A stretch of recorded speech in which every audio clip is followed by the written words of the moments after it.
Good morning students. ఈరోజు మనం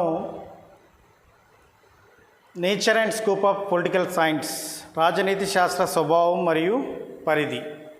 today we are going to discuss nature and scope of political science. So, man is a social animal and political animal. So మనిషి లేదా మానవుడు సంఘజీవి మరియు రాజకీయ జీవి. మరి రాజనీతి శాస్త్రానికి సంబంధించినటువంటి అరిస్టాటిల్, రాజనీతి తత్వశాస్త్ర పితామహుడు అయినటువంటి అరిస్టాటిల్ ఇచ్చినటువంటి డెఫినేషన్ ఏంటంటే, man is a social Animal and political Animal. మానవుడు సంఘజీవి మరియు రాజకీయ జీవి అనేటువంటి డెఫినేషన్ ఇవ్వడం జరిగింది. అయితే ఈ డెఫినేషన్లో మరి మానవునికి ఉన్నటువంటి ఆ ప్రాధాన్యతను మనం తెలుసుకోవచ్చు. అంటే మనిషి యొక్క ప్రాముఖ్యతను మనం ఇందులో తెలుసుకోవచ్చు. అందుకనే వ్యక్తికి మరియు సమాజానికి మధ్య ఉన్నటువంటి సంబంధాన్ని గురించి అరిస్టాటిల్ బాగా చక్కగా చెప్తాడు. అంటే he says relationship between man and society. So man is a social animal. How he is social animal? ఎలా అతను మరి సంఘజీవి అని మనం డిస్కస్ చేసినట్లయితే, మరి అరిస్టాటిల్ అభిప్రాయంలో who lives outside of the society he must either devil or god. అంటే సమాజంతో సంబంధం లేకుండా బయట జీవించేటువంటి వారు ఎవరై ఉండాలి అని అంటే, దేవుడైనా ఉండాలి, దయ్యమైనా ఉండాలి అనేటువంటి డెఫినేషన్ ఇచ్చాడు. అంటే మానవుడు జీవించిన కాలమంతయు మరి సమాజంతో సంబంధాన్ని కలిగి ఉండాలి.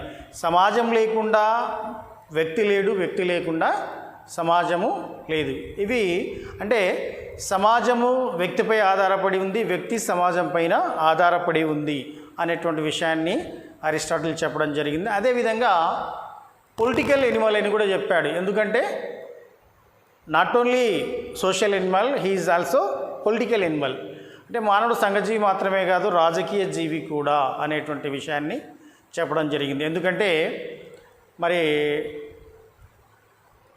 సమాజంలో ఎలా జీవించాలి, మరి ఎలా మసలుకోవాలి, ఎలా సామాజిక ప్రవర్తనను కలిగి ఉండాలి, వాటికన్నిటికి సంబంధించి మరి ఆ రాజకీయ పరిజ్ఞానాన్ని కూడా వ్యక్తులకు అవసరం అనేటువంటి విషయాన్ని అరిస్టాటిల్ చెప్పడం జరిగింది.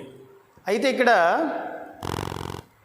మానవుడు సంఘజీవి మరియు రాజకీయజీవి అంటే మానవుడు మరి సమాజంలో ఎలాగూ సభ్యత్వాన్ని కలిగి ఉన్నాడో అదేవిధంగా మరి రాజకీయ సంస్థల్లో కూడా సభ్యత్వాన్ని కలిగి ఉండాలి.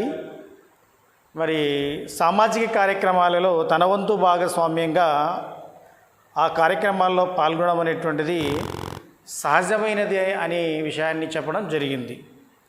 అంటే సమాజ అభివృద్ధియే వ్యక్తి అభివృద్ధి, వ్యక్తి అభివృద్ధియే సమాజ అభివృద్ధి అనేటువంటి విషయాన్ని చెప్పాడు. అంటే మానవుడు సమాజంలో జీవించడం మాత్రమే కాకుండా మరి సామాజిక రాజకీయ కార్యకలాపాలలో కూడా అతను పాల్గొనవలసి ఉంటుంది అనేటువంటి విషయాన్ని చెప్పాడు. మరి వీటికి సంబంధించి మరి నిర్వచనాలు మనం గమనించినట్లయితే, meaning and definitions of political science, దీనికి సంబంధించి డేవిడ్ ఈస్టన్ అనేటువంటి రాజకీయ తత్వవేత్త ఈయన ఇచ్చినటువంటి డెఫినేషన్ ఏంటంటే, అధికారికంగా రాజకీయ విలువలను సమాజమునకు అందించడమే రాజనీతి శాస్త్రం అనేటువంటి విషయాన్ని చెప్పడం జరిగింది. అంటే మనం జనరల్గా చెప్పుకున్నట్లయితే రాజ్యాన్ని గురించి చర్చించే శాస్త్రాన్నే రాజనీతి శాస్త్రం అని చెప్పవచ్చు.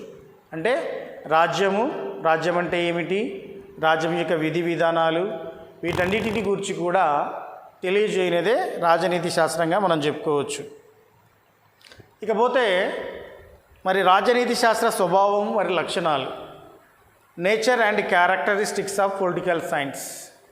ఇది ముఖ్యంగా రాజనీతి శాస్త్రం అనేటువంటిది వ్యక్తికి రాజ్యానికి మధ్య ఉన్నటువంటి సంబంధాలను గూర్చి అధ్యయనం చేస్తుంది. వ్యక్తి లేనిది రాజ్యం లేదు, రాజ్యం లేనిది వ్యక్తి లేదు, వీరిద్దరి మధ్య మంచి అవినాభావ సంబంధం ఉంది అనేటువంటి విషయాన్ని మరి రాజనీతి శాస్త్ర స్వభావ లక్షణాలలో ముఖ్యంగా మనం తెలుసుకోవచ్చు. అయితే రాజ్యం యొక్క అధికార పరిధిని గూర్చి కూడా ఇది తెలియజేస్తుంది. వ్యక్తికి రాజ్యానికి ఎందుకు విడదీయరాని సంబంధం ఉంది, అదేవిధంగా వ్యక్తి రాజ్యానికి ఎందుకు విధేయత చూపాలి అనే అంశాలను గురించి కూడా ఇది చర్చిస్తుంది. అంత మాత్రమే కాకుండా మరి రాజ్యంలో వ్యక్తి మరియు వ్యక్తులు మరి సమూహానికి గల స్వేచ్ఛా పరిధిని కూడా ఇది వివరిస్తుంది. రాజ్యం యొక్క అధికారానికి వ్యక్తి స్వతంత్రానికి గల సంబంధాన్ని గురించి కూడా ఈ రాజనీతి శాస్త్రం తెలియజేస్తుంది. రాజనీతి శాస్త్రం ప్రభుత్వ విధానాలు మరియు వాటి పనితీరులను గూర్చి కూడా ఇది తెలియజేస్తుంది. సో ఇది రాజనీతి స్వభావం మరియు లక్షణాలుగా మనం చెప్పుకోవచ్చు. అయితే చివరిగా స్కోప్ ఆఫ్ పొలిటికల్ సైన్స్, రాజనీతి శాస్త్రం యొక్క పరిధి.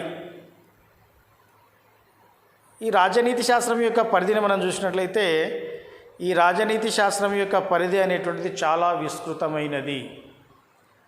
సో దీనికి పరిధి నిర్ణయించలేం.